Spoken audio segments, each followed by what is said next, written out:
مگر انسان عجیب مخلوق ہے کہ جب اس کا پروردگار اس کو آزماتا ہے کہ اسے عزت دیتا اور نعمت بخشتا ہے تو کہتا ہے کہ آہا میرے پروردگار نے مجھے عزت بخشی، وَأَمَّا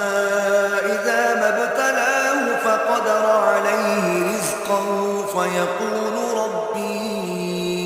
أَهَانَنِ كَلَّا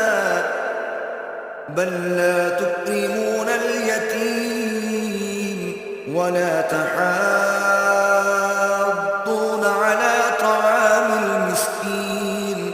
اور جب دوسری طرح آزماتا ہے کہ اس کو روزی تنگ کر دیتا ہے تو کہتا ہے کہ ہائے میرے پروردگار نے مجھے ذلیل کیا، نہیں بلکہ تم لوگ یتیم کی خاطر نہیں کرتے اور نہ مسکین کو کھانا کھلانے کی ترغیب دیتے ہو۔